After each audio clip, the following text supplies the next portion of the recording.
నమస్కారం. జాగృతి టీవీ ప్రేక్షకులకు సుస్వాగతం.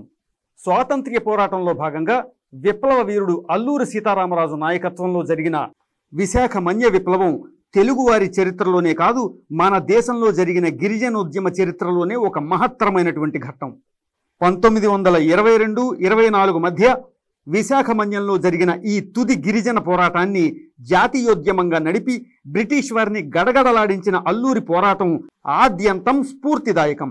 నేటి తరంలో ఎక్కువ మంది కేవలం సినిమాల ద్వారా మాత్రమే అల్లూరి జ్ఞాపకాలను గుర్తు చేసుకునే పరిస్థితి నెలకొంది. ఆయన జీవితంపై వచ్చిన పుస్తకాలకు కూడా పెద్దగా ప్రాచుర్యం దక్కని పరిస్థితుల్లో రామరాజు గారి గురించి, ఆయన ఉద్యమం గురించి కొన్ని వక్రీకరణలు, అపోహలు చోటు చేసుకున్నాయి. ఈ నేపథ్యంలో అల్లూరి సీతారామరాజు గారి జీవితం, మన్యం విప్లవం గురించి క్షేత్రస్థాయిలో వాస్తవ పరిశోధన చేసి ఆ ధీరుడి అలుపెరుగని పోరాటపు వెలుగులను ఆకుపచ్చని సూర్యోదయం పేరిట మనకు అందించారు జాగృతి పత్రిక ఎడిటర్ శ్రీ గోపరాజు నారాయణరావు గారు. శ్రీ నారాయణరావు గారు మనతో ఉన్నారు. అల్లూరి సీతారామరాజు గారి 100వ వర్ధంతి నేపథ్యంలో ఆయన అడిగి మరిన్ని విశేషాలు తెలుసుకుందాం. నమస్కారం నారాయణరావు గారు, జాగృతి టీవీ ప్రేక్షకుల తరపున మీకు స్వాగతం అండి. నమస్కారం.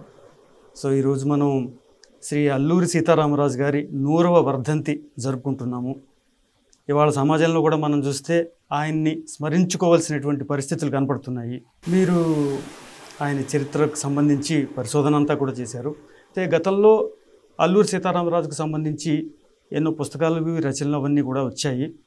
ఈ నేపథ్యంలో మీరు కూడా పరిశోధన అంతా కూడా సాగించి విప్లవాగ్ని, అలాగే ఆకుపచ్చని సూర్యోదయం పుస్తకాలు వెలువరించారు.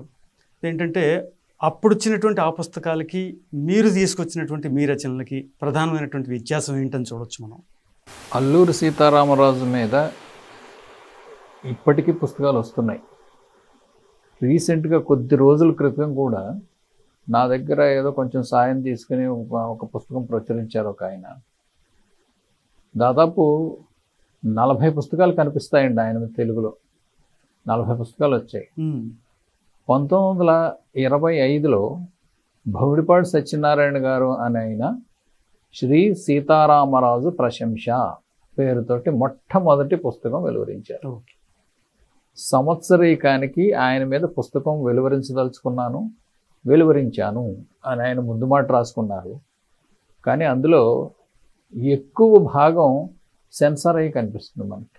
ఆ వాక్యాలన్నీ మూసేసి ఉంటాయి, చాలా వరకు వాక్యాలు. చిన్న పుస్తకం. ఆ తర్వాత వచ్చింది ఆంధ్రప్రదేశ్ ప్రభుత్వం రాయించింది. ఎర్రమిల్లి నరసింహారావు గారు ఉద్యమంలో భాగస్వామి అయినటువంటి మల్లుదొర పేర్లతోటి ఆ పుస్తకం వెలువడింది.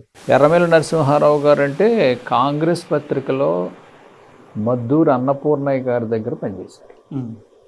మద్దూరు అన్నపూర్ణయ్య గారు అల్లూరి సీతారామరాజు సహాధ్యాయి కాకినాడలో.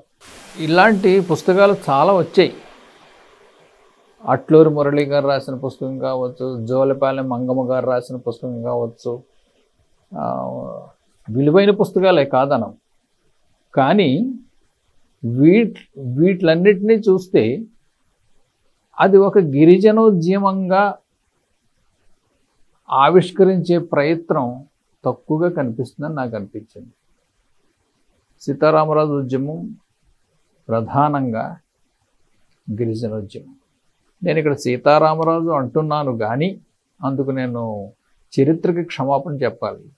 ఎందుకంటే ఆయన పేరు అల్లూరి శ్రీరామరాజు. అల్లూరి శ్రీరామరాజు అనే ఆయన జాతక చక్రం ఉంది.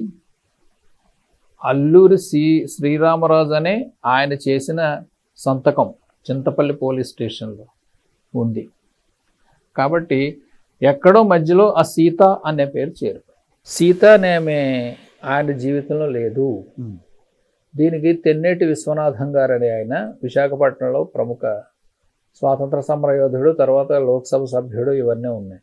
ఆయన పెరికల కులానికి సంబంధించిన స్త్రీగా ఆవిడని చెప్పేవారు. ఆ పెరికల కుటుంబీకులందరినీ ఆయన అక్కడ వాకప్ చేయించారు. సీత అనే ఆవిడ ఎవరు అని. అసలు సీత అనే ఆవిడే లేరు అని అక్కడ ఆ రోజునే ఆయన తేల్చారు. అయితే ఈ నాటకీయత కోసమో లేకపోతే మరో దాని కోసం సీతను చేర్చారు. సీత పాత్ర అబద్ధం. రామరాజు గారి కుటుంబ సభ్యులు ఎవరి పేరన్నా, బంధువర్గాల్లో చెల్లెలి పేరు సీత. సీతారామరాజు గారి చెల్లెలి పేరు సీత. అంతే. చెల్లెలి పేరుని ఎవరు చేర్చుకోరు కదా. చేర్చుకోరు. అలాగే ఆయన్ని వారందరూ గిరిజనులు కాబట్టి ఉద్యమంలో ఉన్నవాళ్ళు, గిరిజనులకి భద్రాచల సీతారామచంద్ర స్వామి ఆరాధ్య దైవం కాబట్టి అందులో కొంత కలిసిందేమో అన్న ఒక ఇది కూడా ఉంది. ఇది సీత పాత్ర అన్నది పూర్తిగా కల్పితం. అదండి. మొదట్లో వారి సంవత్సరేకంలోపు వచ్చినటువంటి ఆనాటి పుస్తకం ఉంది కదా, అప్పట్లో వచ్చిన పుస్తకాల్లో కూడా రామరాజు అనే ఉందా అండి? లేదు లేదు, అందులో సీతారామరాజు అనే ఉంది. ఉద్యమం చివరికి వచ్చేటప్పుడు పత్రికల నిండా సీతారామరాజు అయిపోయింది. ఓహో. సరే, చరిత్ర మీద మనకి గొప్ప శ్రద్ధ లేదు అనడానికి ఆయన పేరుని అలాగా కొనసాగిస్తున్న ఒక నిదర్శనం. సరే, ఇక నా పుస్తకానికి ఇదేమిటంటే, నేను ఆ ప్రదేశాలన్నీ తిరిగి రాశాను. నేను ఇలాంటి ఒక ఉద్యమం క్షేత్రస్థాయిలో ఆ వాస్తవాలు తెలుసుకుని రాయడం అవసరం అనిపించి నేను ఆ ప్రాంతంలో ఇంచుమించుగా ఒక 15 సార్లు తిరిగాను. 15 సార్లు తిరగడం వల్ల అన్ని చాలా కొత్త విషయాలు నాకు తెలిసాయి. నేను కలుసుకున్న వ్యక్తులు కూడా, వారిని చూసిన వ్యక్తులు నేను కలుసుకున్నాను. నేను అందులో 2 ప్రధానం. కృష్ణదేవపేటలో రామరాజు గారికి ఆశ్రయం ఇచ్చినటువంటి చిట్టికెల భాస్కర నాయుడు అనే ఒక చిన్న భూస్వామి, వారి పెద్ద కుమార్తె నేను 1995 ప్రాంతంలో మన్యానికి మొట్టమొదటిసారి వెళ్ళినప్పుడు వారు జీవించి ఉన్నారు. ఆవిడ శ్రీరామరాజును ప్రత్యక్షంగా చూసిన ఆవిడ. వారింట్లో ఉన్నాడు ఆయన. చిటికెల భాస్కర్ నాయుడు గారి ఇంట్లో కొద్ది కాలం ఉన్నారు ఆయన రామరాజు. ఆ తర్వాత ఇంకొక ఆయన తామరపల్లి ఆదినారాయణ. ఈ తామరపల్లి ఆదినారాయణ అని ఆయన నిజంగా నా రచనకి చాలా గొప్పగా సహకరించారు. వారి జ్ఞాపక శక్తి నాకు బాగా ఉపయోగపడింది. ఆయన కంసాలి. ఇంకొక ఆయనకున్నటువంటి ఇంకొక అభిరుచి మృదంగ విద్వాంసుడు. ఆయన ఈ మృదంగ విద్వాంసుడు అవ్వడం వల్లనే ఆయనకి కొన్ని ప్రత్యేకమైనటువంటి అవకాశాలు లభించాయి తర్వాత. అది సరే, వారిద్దరూ చెప్పిన అనుభవాల్ని నేను తీసుకున్నాను. ప్రధానంగా తీసుకుని మొత్తం ఆ ప్రదేశాలంతా తిరిగి ఆ పుస్తకం రాశాను. అది ప్రధానంగా గిరిజనోద్యమం.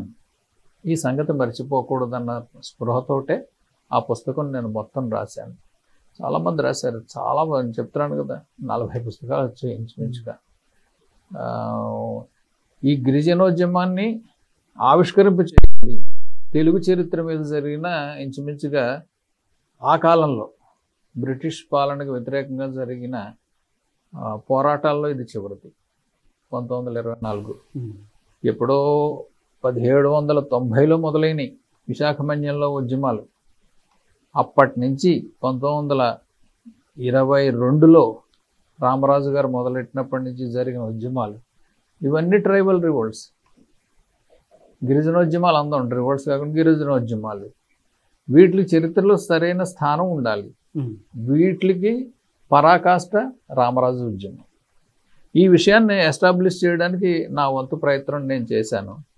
అదే ఈ పుస్తకంలో ప్రత్యేకత అని నేను అనుకుంటున్నాను. మీ క్షేత్రస్థాయి పర్యటన పరిశీలనలో భాగంగా రామరాజు గారికి సంబంధించి ఆనాటి జ్ఞాపకాలన్నీ ఇప్పటికే అట్లా ఉన్నాయండి పదిలంగా? నేను వెళ్ళినప్పటికీ ఉన్నాయండి కొన్ని. ఆయన్ని మంపలో అరెస్ట్ చేశారు. మంపలో ఆయన ఎక్కడ అరెస్ట్ చేశారో అక్కడ ఒక స్తూపం కట్టారు ఆ రోజు. నాకు ఇప్పటికీ అలా మనసులో ముద్రపడిపోయినటువంటి ఒక విషయం ఏమిటంటే, మేము ఆ రోజున అక్కడికి వెళ్ళినప్పటికీ ఆ స్మారక స్తూపం ముందు ఒక చిన్న ముగ్గు వేస్తుంది. అక్కడ ప్రజలు ఆ స్తూపం ముందు నీళ్లు చల్లి కళ్ళాపు చల్లి రోజు ముగ్గు వేయడం ఒక క్రమం తప్పకుండా పాటించేవారట వాళ్ళు. అది నాకు ఆయన పట్ల ఉన్న గౌరవం, అది రామరాజు పట్ల ఉన్న గౌరవం ఆ తర్వాత చెప్పాను కదండి, సత్యనారాయణమ్మ గారు ఆవిడ పేరు చిటికెల భాస్కర్ నాయుడు గారి పెద్ద కుమార్తె. ఆవిడని కలుసుకోవడం అన్నది ఒకటి. ఈ తామ్రపల్లి ఆదినారాయణ అని ఆయన ఒకటి. ఇంకా అక్కడ విపరీతమైన కథలు వినిపించేస్తారు. అక్కడ వినిపించేసేవారు. అక్కడ సీతారామరాజు నెత్తి మీద ఒక మూలిక పెట్టుకుంటే ఎక్కడైనా 3-4 చోట్ల కనిపించేవారు ఆయన. ఇలాంటివన్నీ చెబుతూ ఉండేవారు. అవి వినకపోతే వాళ్ళ కోపం వచ్చేది. ఆ రకంగా ఇద్దరు ఆ రోజున ఉన్నారు. అట్లాగే మంప, కొయ్యూరు, కృష్ణదేవపేట. ఇక్కడ మాత్రం ఆయన గుర్తులు బాగానే ఉన్నాయి.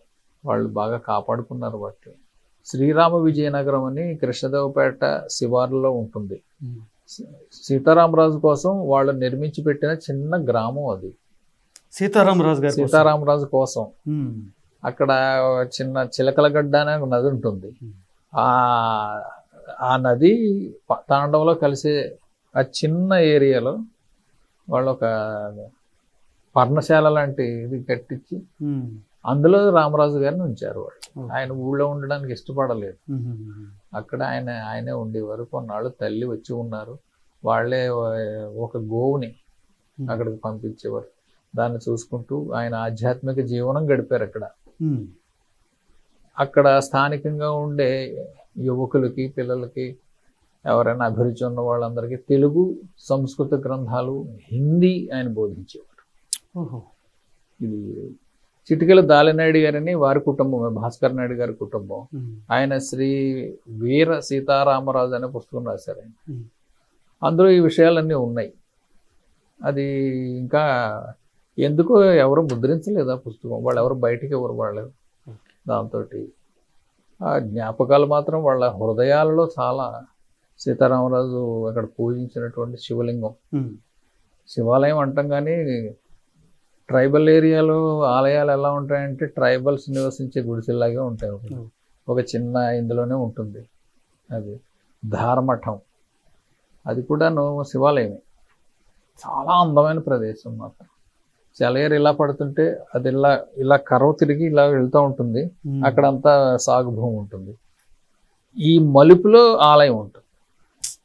అది కూడా ఒక తాటాకుల ఇల్లే. అందులో ఈశ్వరుని ప్రతిష్ఠించారు. అక్కడ కొన్నాళ్ళు ఉన్నారు రామరాజు. ఇట్లాంటి ఆయన జ్ఞాపకాలు అయితే చాలా ఉన్నట్టే చెప్పాలి. అంటే మన్యం విప్లవం ప్రారంభం కావడానికి ముందు ఆయన ఆధ్యాత్మిక జీవితం గడిపారు అనమాట అండి. ఆధ్యాత్మిక జీవితమే అనొచ్చు. అయితే ఆయన ఈ విప్లవకారుడిగా, పోరాట యోధుడిగా మారడానికి దారి తీసినటువంటి ఆనాటి మన్యం పరిస్థితులు ఎటువంటివండి? ఆయనకి స్వాతంత్రోద్యమం దాని ప్రభావం పడడానికి చాలా బలమైన కారణం ఉంది. ఆయన 1915లో తుని నుంచి ఉద్యోగం సంపాదిస్తానని చెప్పి తల్లి దగ్గర కొంత డబ్బు తీసుకుని వెళ్ళిపోయారు. ఉత్తర భారతదేశం అంతా తిరిగారు. ఆ క్రమంలోనే సురేంద్రనాథ్ బెనర్జీని కలుసుకున్నట్టు ఇందాక నేను చెప్పినటువంటి దాలినాయుడు గారి పుస్తకంలో ఉంది. అది తర్వాత ఇంకొక ఆయన లెక్చరరు, ఆయన రాసిన దాంట్లో కూడా భీమవరం లెక్చరర్ ఆయన రాసిన దాంట్లో కూడా ఈ విషయం ఉంది, వివరంగా లేదు ఉంది. 1915 నుంచి 1917 వరకు ఆయన భారతదేశం మొత్తం తిరిగాడు. అప్పటి పరిస్థితులు ఏమిటి, అది సరైన చర్చ జరగటం లేదు దాని మీద. అది నేను ఒక ప్రయత్నం అయితే చేశాను నా దాంట్లో. 1915, 1917 అంటే ప్రపంచ యుద్ధం జరుగుతోంది. ప్రపంచ యుద్ధం జరుగుతున్న ఆ క్రమంలో ఇండో జర్మన్ కాన్స్పిరసీ అని ఒక విషయం తర్వాత బయటపడింది. అప్పుడు అది రహస్యంగా జరుగుతోంది భారతదేశంలో. దానికి ఇక్కడ ఆయుధం ఏమిటంటే గదర్ పార్టీ. అట్లాగే వీర సావర్కర్ సంస్థ నాగపూర్ ఏరియాలో పనిచేస్తుంది. ఇది మహారాష్ట్రలో కొంత భాగంలో పనిచేస్తుంది. ఈయన ఈ భారతదేశం అంతా తిరిగినప్పుడు ఉన్న పరిస్థితి అది. గదర్ పార్టీ ప్రభావం, వీర సావర్కర్, అభినవ్ భారత్ అనుకుంటాను. ఆ సంస్థల ప్రభావం విశేషంగా ఉంది భారతీయుల మీద. ఆ ప్రభావం సీతారామరాజు మీద ఉంది అని ఆనాటి మన్యం అధికారులు ఒక సందర్భంలో అనుమానించారు. 1922లో ఈయన కొద్ది రోజులు ఎవరికి చెప్పకుండా ఎక్కడికో వెళ్ళారంటే 1917లో ఈయన మన్యానికి వచ్చారు. తర్వాత మళ్ళీ 1922లో ఈయన ఒక్కసారిగా ఎవరికి కనిపించకుండా వెళ్ళిపోయారు. వచ్చారు మళ్ళీ కొద్ది రోజుల తర్వాత వచ్చారు. అప్పుడు గూడెం డిప్యూటీ తహసీల్దార్గా ఉన్నటువంటి ఆల్ఫ్ బాస్టియన్ అతను వచ్చి ఈయన్ని ప్రశ్నించాడు. వచ్చి, ఇన్నాళ్ళు మీరు ఎక్కడికి వెళ్ళారు? నేను వెళ్ళింది నాసికాత్రయంబక్ అని చెప్పాడు. నాసికాత్రయంబక్లో ఆశ్చర్యం ఏమిటంటే ఆ సమయానికి సావర్కర్ సంస్థకు సంబంధించిన కార్యకర్తలు అక్కడ కలెక్టర్ని చంపేశారు. మరి ఆ విషయాలు ఈయనకి తెలియకుండా ఉండడం సాధ్యం కాదు. అలాగే భమిడిపాటి సత్యనారాయణ గారు చాలా గొప్ప ఒక విషయం రాశారు. ఒక ఇంగ్లీష్ పత్రిక ఈయన మొదటి ప్రపంచ యుద్ధానికి సంబంధించిన ఆ వాళ్ళతో పరిచయాలు ఉన్నాయి, యుద్ధ వ్యూహాలు ఈయన నేర్చుకున్నాడు అని చెప్పి భమిడిపాటి సత్యనారాయణ గారు ఒక చోట మెన్షన్ చేశారు. కాబట్టి ఆయన యుద్ధ నేపథ్యం, భారత స్వాతంత్రోద్యమం అవసరం ఆయనకు బాగా తెలుసు. ఇది నేపథ్యం. అయితే ఆయన 1917లో ఈ కృష్ణదేవపేటకు వచ్చారు. ఎక్కడెక్కడెక్కడో తిరిగి కృష్ణదేవపేటకు వచ్చారు. ఆ రోజున ఆయన నిజంగా ఒక యతి అనుకున్నారు తప్పితే ఇంకేం అనుకోలేదు వాళ్ళు. ఈయన ఎక్కడికో వెళ్ళిపోతుంటే రామాలయం ఉంటుంది ఆ ఊర్లో, ఆ రామాలయం దాటి వెళ్ళిపోతుంటే ఇక చిటికల భాస్కర్ నాయుడు గారే వాళ్ళ కజిన్ని పంపించి ఆయన్ని తీసుకురా, ఎవరో వెళ్ళిపోతున్నాడు అక్కడికి ఎండ అని తీసుకొస్తే ఆయన ఏమీ ఆహారం తీసుకునేవాడు కాదు, పాలు పళ్ళే ఇలాంటివన్నీ. ఈయన చాలా పెద్ద యోగి అని అనుకున్నారు వాళ్ళు. ఆధ్యాత్మిక జీవితమే గడిపాడు ఆయన అక్కడ. అట్లాంటిది ఆయన ఒక్కసారిగా ఆధ్యాత్మికవేత్త జీవితం వదిలేసి ఆయుధం పట్టడానికి కారణం ఏమిటి? ఇది కదా అసలు ప్రశ్న. చాలా మంచి చర్చనీయాంశం ఇది. ఈయన ఫస్ట్ వరల్డ్ వార్ అయిపోయిన తర్వాత ప్రపంచం అంతా కరువు వచ్చింది. విశాఖపట్నం ఏరియాలో మన్యంలో కూడా కరువు వచ్చింది. అప్పటికే అటవీ చట్టాలు గిరిజనుల్ని అడవిలోకి రాకుండా చేస్తున్నాయి. బాగా ఎక్కువ జరిమానాలు విధించేవారు. అడవిలోకి వెళ్ళి ఒక చిన్న కర్ర తెచ్చుకుంటే, ఒక ఆవు దూడను మేపితే గిరిజనులకు తట్టుకోలేనంత హింసకి జరిమానాలు, ఇంకా పోలీసు ఇవి ఎలాగో ఉంటాయి, అరాచకాలు ఇవన్నీ ఆ పరిస్థితిలో ఉన్నారు. అప్పుడు ఏం చేశారంటే పనికి ఆహార పథకం వంటిది. అంటే అక్కడ పనిచేస్తే వాళ్ళు కొంత డబ్బు కొంత బియ్యం ఇచ్చేవారు. అలా రోడ్ల కార్యక్రమం మొదలుపెట్టారు. ఇక్కడ 1919లో రోడ్ల కార్యక్రమం మొదలు పెడితే ఏమైంది, ఈ లంబసింగ నుంచి చింతపల్లి ఒక రోడ్డు, ఆ రోడ్డు కాంట్రాక్ట్ బినామీ పేరుతోటి బాస్టియనే తీసుకున్నాడు. ఆల్ఫ్ బాస్టియనే తీసుకున్నాడు. వాడు గూడెం డిప్యూటీ తహసీల్దార్. విషయం ఏంటంటే అతను ఇంగ్లీష్ వాడు కాదు, అతను తెలుగువాడు, కన్వర్టెడ్ క్రిస్టియన్ మాత్రమే. ఆయన బ్రిటిష్ వాడు కాదు.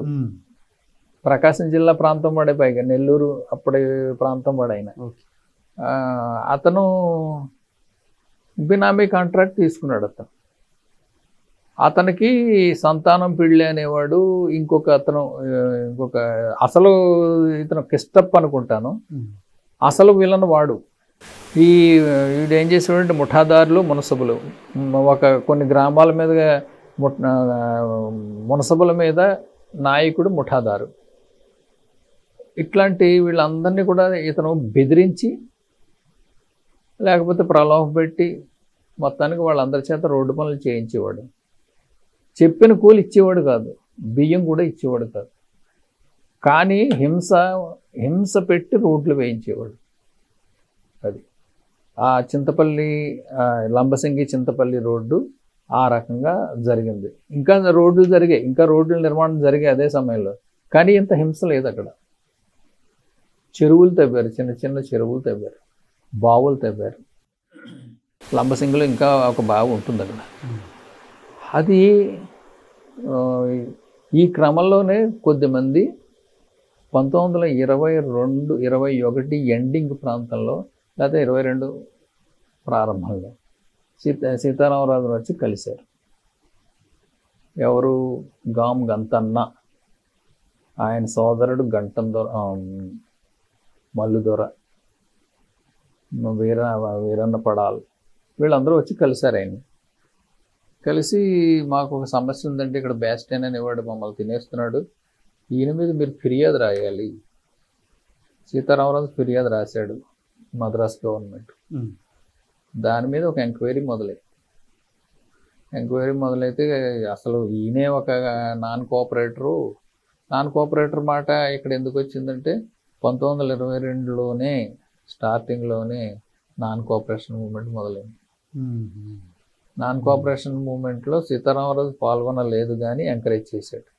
కృష్ణదేవపేటలో అక్కడి నుంచి నర్సీపట్నం ఈ ప్రాంతం నుంచి వచ్చిన కార్యకర్తలందరినీ ఆయన కలుసుకున్నాడు. అక్కడ కరణాలు వీళ్ళందరినీ కలుసుకున్నాడు. ఈ నాన్ కోఆపరేటర్ అని చెప్పి అనుమానించింది బ్రిటిష్ గవర్నమెంట్. ఆయన తీసుకెళ్ళి నర్సీపట్నం జైల్లో పెట్టారు.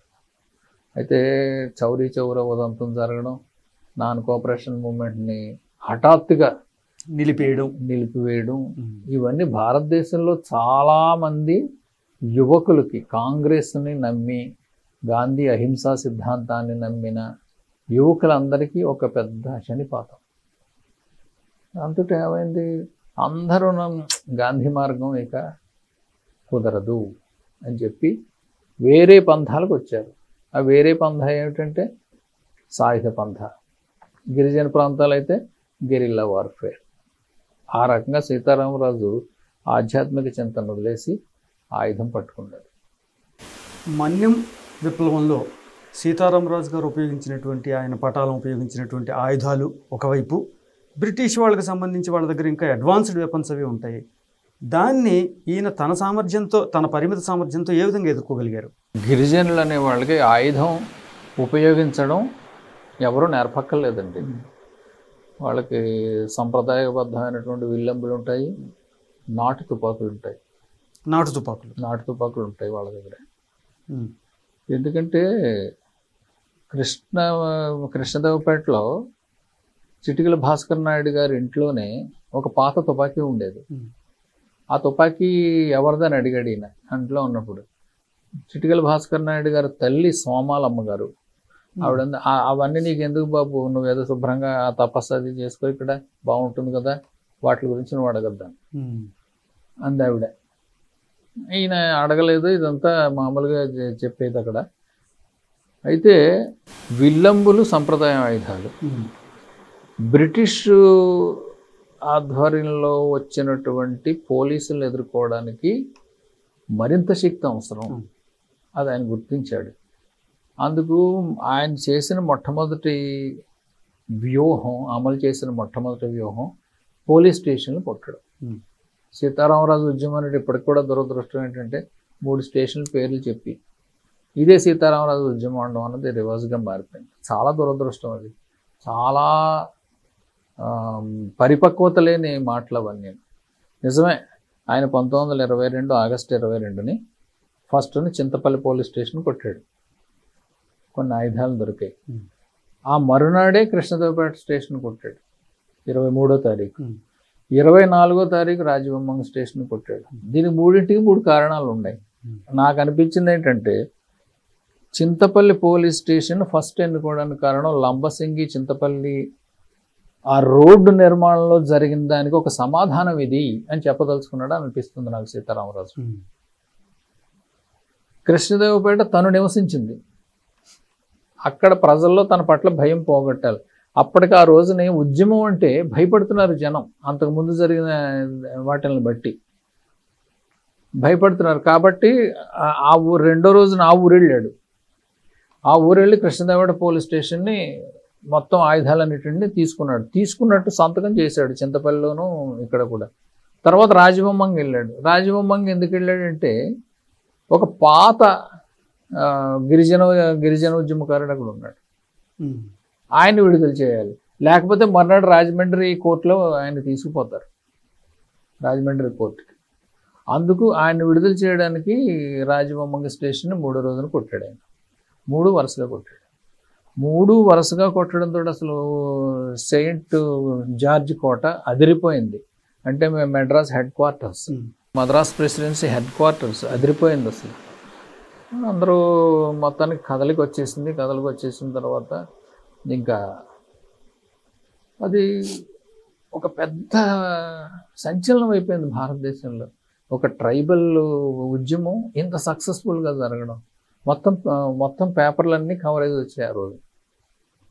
దీంతో ఒక క్షత్రియ యువకుడు ఇంత గొప్పగా కూడా ఉద్యమం నడిపాడు అనేటువంటిది దేశవ్యాప్తంగా తెలిసింది.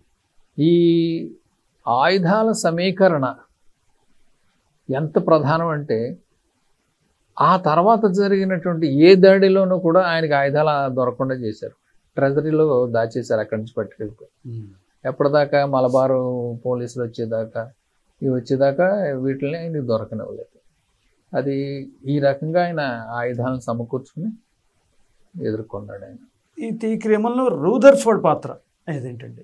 రూదర్ఫోర్డ్ యాక్చువల్గా 1924 ఏప్రిల్ కానీ రాడండి మూమెంట్లోకి. అంటే 1924 ఏప్రిల్లో వచ్చాడంటే మే 7వ తారీఖున ఉద్యమం అయిపోయింది. అంటే ప్రధానమైనటువంటిది. నిజానికి జూన్ 7 వరకు ఉంది ఉద్యమం.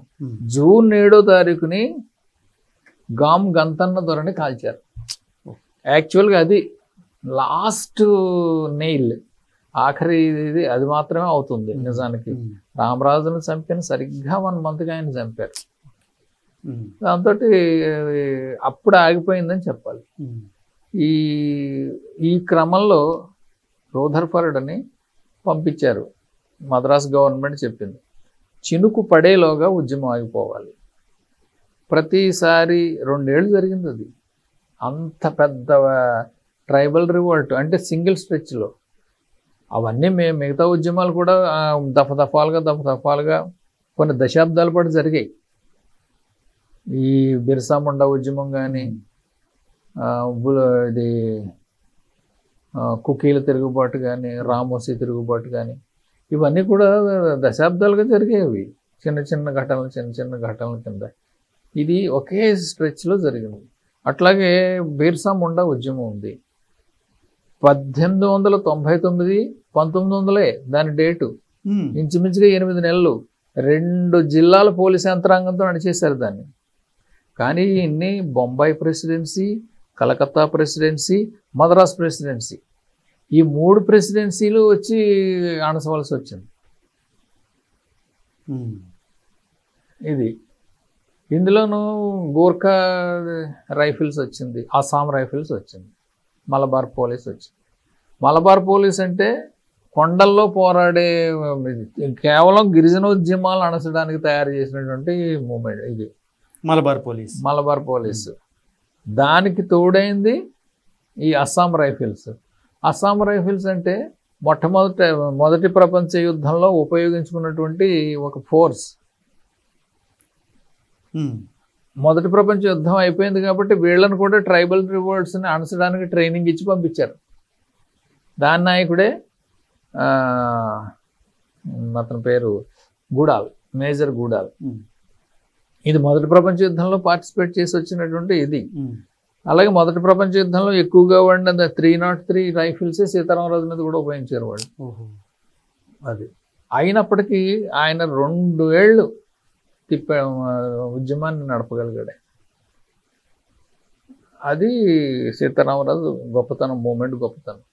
దీంట్లో మొత్తం ట్రైబల్స్ని ఎక్కువ పార్టిసిపేట్ చేయగలిగాడు ఆయన. తన చుట్టూ ఉన్న వాళ్ళందరూ ఎలాగో ట్రైబల్స్, ఎక్కువ వాళ్ళకి పాత్ర ఇచ్చాడు.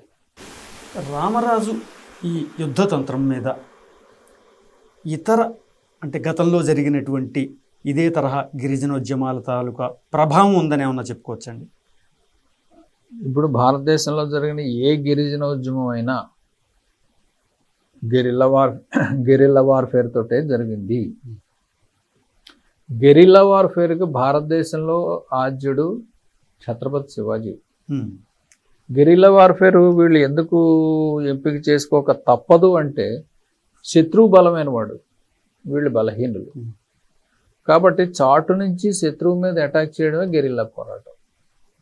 అందు వీళ్ళు ఎంచుకోక తప్పదు. అది ఆ రకంగా ఎంచుకున్నారు. ఏ ఉద్యమమైనా అంతే, ఏ గిరిజన ఉద్యమమైనా అంతే, గెరిల్లా వార్ఫేర్నే ఎంచుకుంటుంది. దాంతో నడిపింది.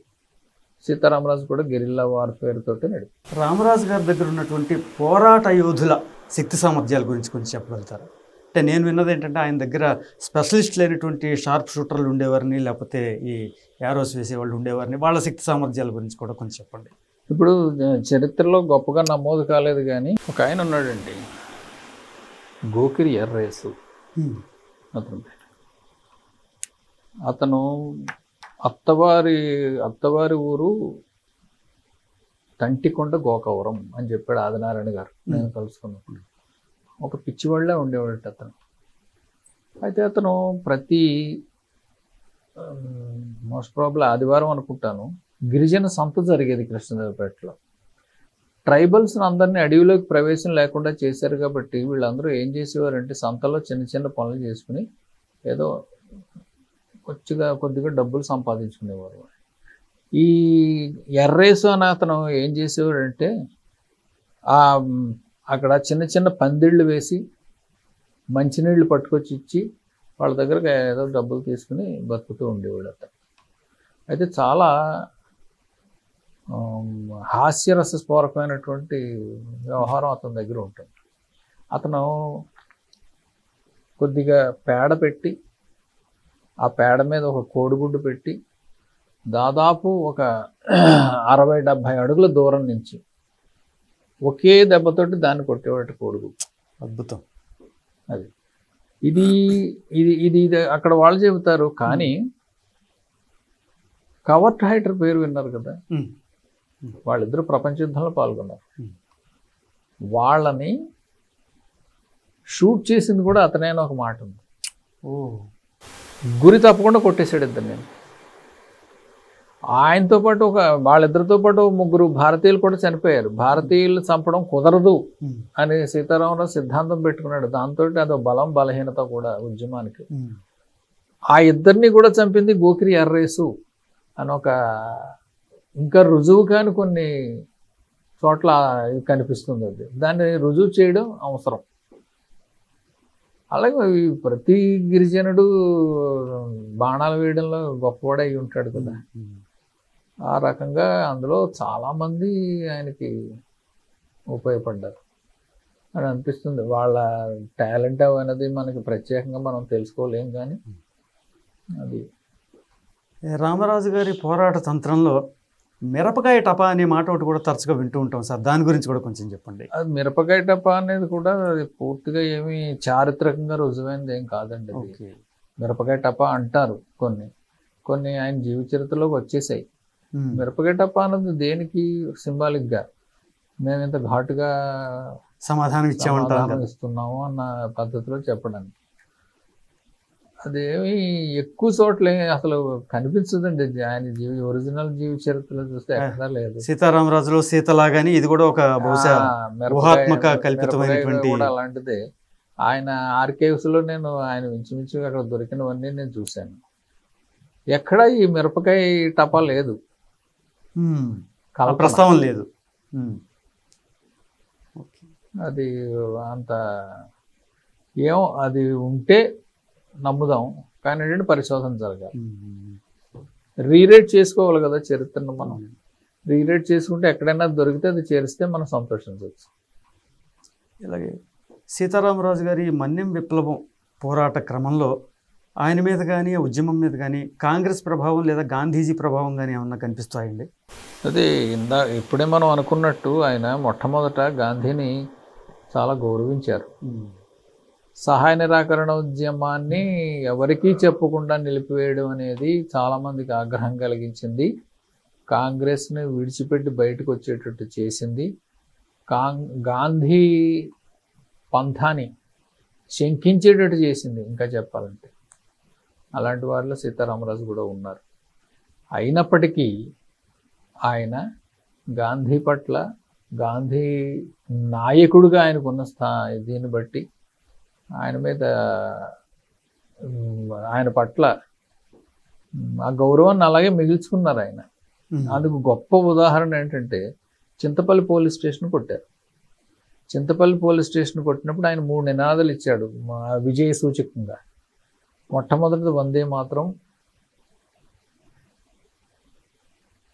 రెండోది గాంధీకి జై, మూడోది అల్లూరి సీతారామరాజుకి జై. మిగతా వాళ్ళు చేసింది గాంధీకి జై అనిపించాడు ఆయన, మహాత్మా గాంధీకి జై అని అనిపించాడు ఆయన. ఆయన గౌరవం అలాగే ఉంచుకున్నాడు గాంధీ పట్ల. అది అసలు నిజానికి ప్రధాన ఉద్యమంతో, ప్రధాన స్రవంతి భారత జాతీయ కాంగ్రెస్ ఉద్యమంతో ట్రైబల్ ఉద్యమాన్ని కలిపే ప్రయత్నం చేశాడండి ఆయన రామరాజు. ఆయన 1923లో కాకినాడలో జరిగిన కాంగ్రెస్ సమావేశాలకు హాజరయ్యాడు. ఇది ప్రూఫ్తో ఉన్నది ఇది. అయితే అక్కడ ఆయన ఒక తీర్మానాన్ని ప్రవేశపెట్టడానికి కూడా చూశాడు. అది కూడా ఏమిటి, గాంధీని విడుదల చేయించండి అని అడిగాడు. అయితే దాన్ని ప్రవేశపెట్టలేదు వాళ్ళు. అప్పటికి గాంధీ జైల్లో ఉన్నాడు. ఆ సమావేశానికి గాంధీ రాలేదు. ఓకే. కాకినాడ సమావేశాలకి 1923 గాంధీ కాంగ్రెస్ సమావేశాలకి గాంధీ రాలా. గాంధీని విడుదల చేయించాలని ఒక చిన్న చీటీ ప్రేక్షకుల అక్కడ పంపించాడని ఒకటి ఉంది. అయితే ఆ సమావేశానికి మారువేషంతో వెళ్ళారని, సిక్కు యువకుడు రూపంలో వెళ్ళాడని ఒక ఇది ఉంది. అది కాకుండా అక్కడ లోకల్గా కొంతమంది కాంగ్రెస్ వాదులు ఉన్నారు, నర్సీపట్నం, వాళ్ళతో ఆయనకు సంబంధాలు ఉన్నాయి. తుని కాంగ్రెస్ నాయకులతో సంబంధాలు ఉన్నాయి. ఖద్దరు కట్టుకున్నాడు. ఇంకోటి ఏంటంటే ఒక భ్రమ, ఆయన వేషం సినిమాల్లోనూ నాటకాల్లో చూపిస్తున్నటువంటి ఆయన వస్త్రధారణ కాదది. అది ఆయన కేవలం తెల్ల పంచె అడ్డకట్టు కట్టుకుని పైన ఒక వస్త్రం మాత్రమే ధరించేవారు. అక్కడ కృష్ణదేవపేట కానీ లేకపోతే కొయ్యూరు మంపలో స్మారక మందిరాలు కట్టుకున్నారు ఆయనకి. అందులో ఆ ఉద్యమానికి సంబంధించిన కొన్ని ఘట్టాలను కూడా చిత్రించుకున్నారు. అందులో ఎక్కడ సీతారామరాజు ఆ వేషంలో ఉండడు. ఇలాగ మామూలుగా వాళ్ళు చెప్పినట్టుగాను ఒక పంచె అడ్డకట్టు పైన ఒక ఉత్తరీయం, ఇది మాత్రమే కనిపిస్తాడని. గడ్డం మామూలుగా ఉంటుంది. ఆయన విల్లు పట్టుకుని ఉండే అవకాశం లేదు, ఎందుకంటే ఆయన ప్రధానంగా గిరిజనుడు కాదు. ఆయన మైదాన ప్రాంతం నుంచి వెళ్ళిన క్షత్రియుడు. ఆయన పట్టుకునే అవకాశం లేదు. గిరిజనులు కూడా ఎల్లవేళలా పట్టుకుంటారా? అది అనుమానమే. ఏదో వేటకెళ్ళినప్పుడు అవసరం వచ్చినప్పుడు మాత్రం తీసుకుంటారు. అది అది తప్పు అయినటువంటి సరైనటువంటి వేషధారణ అని అనుకోలేము. అది వీళ్ళు చిత్రిస్తున్నది నాటకాల్లోనూ సినిమాలో. ఆయన మాత్రం చాలా సింపుల్గా ఆ వస్త్రధారణతో ఉండేవారు. ఆయన మీ పరిశోధనలో భాగంగా ఆర్కైవ్స్ కూడా సేకరించారు కదండి. ప్రధానంగా ఆ ఆర్కైవ్స్లో మీకు లభించినటువంటి విలువైన సీతారామరాజు గారి జ్ఞాపకాలు ఏంటి? విలువైనవి ఏంటి, అప్పటికే చదివి ఉన్నాం కాబట్టి జోలిపాలెం మంగమ్మ గారు ఉన్నారు. ఆవిడ ఈ వాటిలన్నింటితోటి డాక్యుమెంట్స్ ఆధారంగా పుస్తకం తీసుకొచ్చేసారు ఆవిడ. దాని కాకుండా మిగతా ఉన్నాయి. అది కొన్ని హెపెల్ రిపోర్ట్ అని ఉందండి. హెపెల్ రిపోర్ట్ అంటారు. సీతారామరాజు మీద చాలా అథెంటిక్గా ఉంటుంది. వాడు ఒప్పుకున్నాడు. ఆ విషయం నాకు నచ్చింది. అందులో ఇంతటి వ్యతిరేకతకి, ఇంతటి హింసకి కారణం మనవాళ్లే ఆయన హెపెల్ ఒప్పుకున్నాడు. బ్రిటిష్ వాళ్ళ తప్పు ఉందని ఒప్పుకున్నాడు. ఒప్పుకున్నాడు. ఇది కాకపోయినా చరిత్రకారుల దృష్టికి కొన్ని విషయాలు రావండి, వాళ్ళు తీసుకోరు. అలాంటిది నాకు ఒకటి అందులో కనిపించింది ఏంటంటే, ఈ తామ్రపల్లి ఆదినారాయణ గారు నాకు ఒక ఇన్సిడెంట్ చెప్పారు. చాలా మంచి ఇన్సిడెంట్ అది. సీతారామరాజుని మంపలో వేకువను కాల్చేసి కట్టేసి పట్టుకుని తీసుకొచ్చి కొయ్యూరులో కాల్చేశారు. ఆ ఎండలో తీసుకొచ్చారు, మొత్తం కృష్ణదేవపేటకు తీసుకొచ్చి అది కృష్ణదేవపేటలో మన చిటికల భాస్కర్ నాయుడు గారి ఇంట్లో ఇంటి చాకలు ఉండేవారు. ఆయన పేరు గంజేటి నూకాలమ్మ. ఆయనకి సీతారామరాజు అంటే అపారమైన భక్తి. ఈ బ్రిటిష్ వాళ్ళు చిటికల భాస్కర్ నాయుడిని పంచనామాకి పిలిచారు. పంచనామా పిలిచినప్పుడు మీ ఇంటి చాకలు ఎవరైనా ఉంటే ఆయన కూడా తీసుకురండి అని చెప్పారు. అలాగే ఈ గంజేటి నూకాలమ్మని తీసుకొచ్చాడు. గంజేటి నూకాలమ్మకి అక్కడ సహకరించిన వాడు తామరపల్లి ఆదినారాయణ గారు. వీళ్ళిద్దరూ ఆ వెనకాల గుడ్డ పట్టుకోవడం, ఆ ఫోటో ఇప్పుడు కూడా తీసిన ఫోటో అది ఒకటే. ఆ ఫోటో ఇవన్నీ జరిగాయి. అప్పుడు ఆయనకు ఒక విషయం అనిపించింది. అదేంటంటే ఆయన యోగి, క్షత్రియుడు, ఇలాగా వస్త్రాలు దేహం మీద ఉండగానే దహనం చేయడం మంచిది కాదనుకున్నాడు ఆయన, నూకాలమ్మ గారు. సరే వివస్త్రం చేయాలని అనుకున్నాడు ఆయన. అలా చేసినప్పుడు కాకినిక్కర్లో ఉన్నాడు, అది గుర్తించాలి. పోలీసుల కాకినిక్కర్లో ఉన్నాడు సీతారామరాజు దొరికే నాటికి. ఎందుకనండి అలాగా? అప్పటికి ఆయన పోలీస్ డ్రెస్లోనే ఉండేవాడు. సీతారామరాజు పోలీస్ డ్రెస్లోనే ఉన్నాడు. చివరిని యూనిఫారాలు కూడా తీసుకెళ్లారు వాళ్ళు. ఆ నిక్కరు ఇప్పడానికి ఆయన ప్రయత్నిస్తుంటే జేబులో ఒక 2 వస్తువులు కనిపించినాయి. 2 వస్తువులు ఉన్నట్టు ఏదో అనిపించింది. తీస్తే ఒకటి మొలగడియారం, ఇంకోటి ఒక చిన్న పుస్తకం, డైరీ లాంటి పుస్తకం. వచ్చి రావడంతో అదే ఇలా బయటికి తీయడంతో ఒక ఆఫీసరు వచ్చి ఆ రెండింటిని పట్టుపోయాడు చేతిలోంచి. ఇది ఎవ్వరూ ఎక్కడ మెన్షన్ చేయలేదు. ఇది ఈ తామరపల్లి ఆదినారాయణ గారు ఇలా జరిగిందా రాత్రి, అవి పట్టుకుపోయారు వాళ్ళు అని చెప్పారు. ఓహో, నేను మామూలుగా రాసేసాను దాన్ని, ఎక్కడ ఏం చూడకుండా. కానీ ఆర్కైవ్స్లో వెతుకుతున్నప్పుడు ఒక చిన్న పేపర్ దొరికింది ఇంతే. దాని మీద సీతారామరాజు అంత్యక్రియల వేళ ఈ మొలగడియారం దొరికింది, క్వీన్ యాన్స్ కంపెనీ దొరికిందని చెప్పి రోధర్ఫర్డ్ నోటు తోటి ఒక ఇది దొరికింది నాకు. చరిత్ర తేదీలు వీటిలే పట్టించుకుంటుంది తప్పితే అక్కడ ఆత్మను పట్టుకునేటువంటిది, లేకపోతే మన మనసు కదిలించే ఘటనలతో చరిత్రకు పని ఉండదు. అవి మనం తీసుకోవాలి ఒక్కోసారి. అందుకు తామరపల్లి ఆదినారాయణ గారు చెప్పిన ప్రతిదీ నేను నమ్మాను. ఆయన డేట్స్ కరెక్ట్గా ఉన్నాయి. అది నాకు చాలా విశేషం అనిపించింది. ఇంకా ఎంతమంది దొరికారు, 262 మంది మీద కేసులు పెట్టి నర్సీపట్నంలో ప్రత్యేక కోర్టు పెట్టి విచారించారు.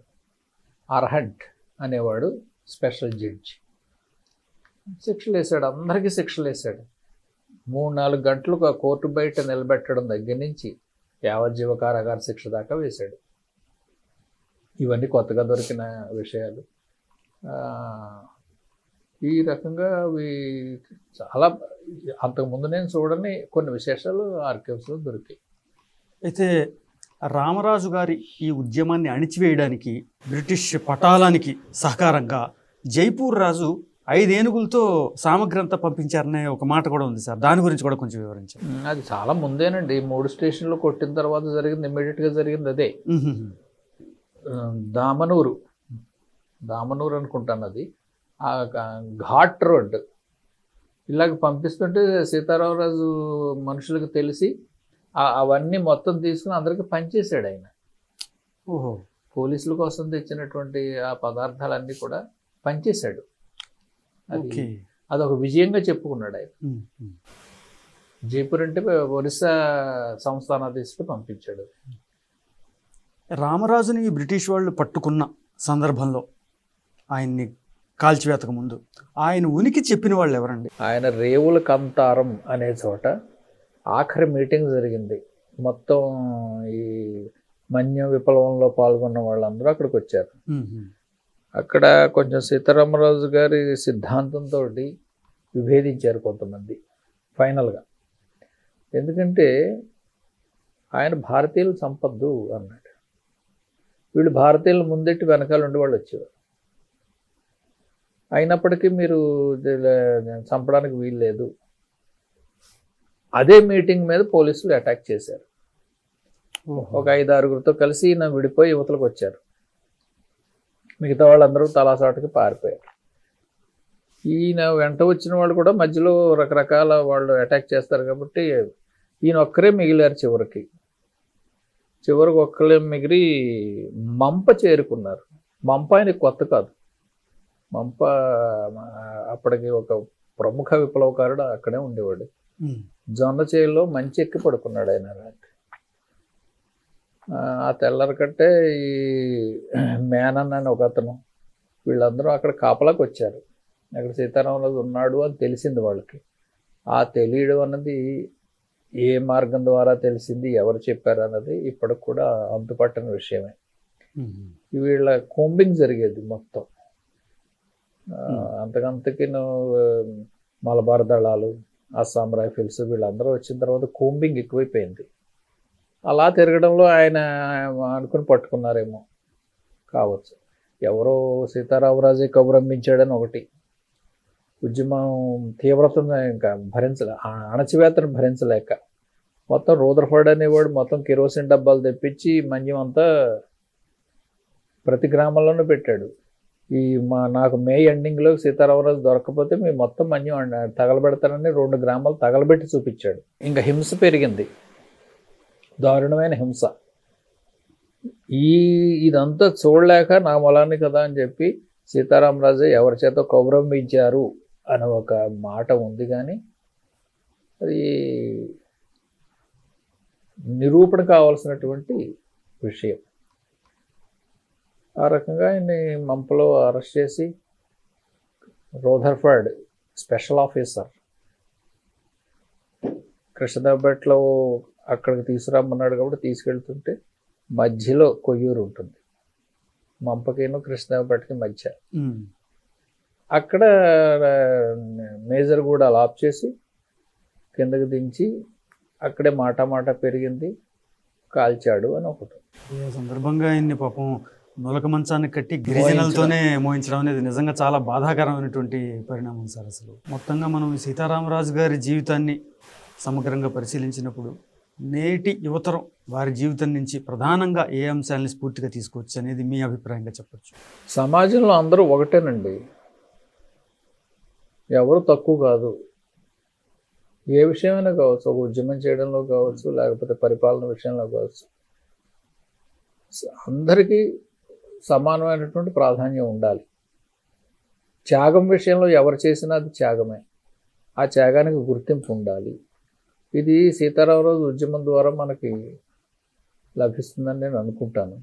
సీతారామరాజు ఉద్యమం చాలా విషయాలు చెబుతుంది నిజానికి. అసలు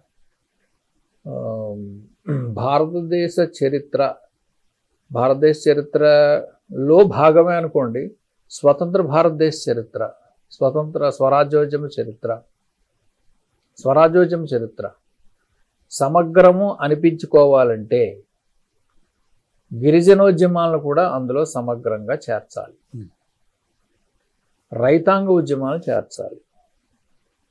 అట్టడుగున ఉన్నటువంటి వ్యక్తులు చేసిన పోరాటమే నిజమైన పోరాటం. వాళ్ళలో చైతన్యం రావడమే గొప్ప విషయం. ఇక్కడ టీచర్లు, లాయర్లు, ప్రొఫెసర్లు వీళ్ళు చైతన్యం పొందడం కాదు కదా. కొండల్లో ఉన్న వాళ్ళు చైతన్యం పొందడమే గొప్ప విషయం. వాళ్ళని చైతన్యవంతులు చేయడమే గొప్ప విషయం. వాళ్ళని ప్రధాన స్రవంతి ఉద్యమంలోకి తీసుకొచ్చే ప్రయత్నం ఇంకా గొప్పది. అది సీతారామరాజు చేశాడు. ఏ ఒక్క వర్గానికి స్వాతంత్రోద్యమ సముపార్జినటువంటి కీర్తి అంటగట్టడం అనేది సరికాదు. అది జరుగుతోంది, ఇప్పటికి కూడా జరుగుతోంది. అలాంటివి ఇకనైనా తగ్గాలంటే సీతారామరాజు, బిర్సా ముండా వీళ్ళ చరిత్రను మనం ముందుకు తీసుకురావాలి. ఆ ఉద్దేశంతో నేను కొంత అధ్యయనం చేశాను. సో ధన్యవాదాలు సార్. రామరాజు గారి జీవితం గురించి అపోహల్ని దూరం చేస్తూ, మీ పరిశోధన ద్వారా వెల్లడైనటువంటి వాస్తవాల్ని తెలియజేస్తూ కొత్త విషయాలు ఎన్నో తెలియజేశారు. సో భావితరాలు ఈ రామరాజు గారి చరిత్ర నుంచి స్ఫూర్తి పొందాలని ఆశిస్తూ ఆకాంక్షిస్తూ మరో సందర్భంలో కలుసుకుందాం. ధన్యవాదాలు. నమస్కారం.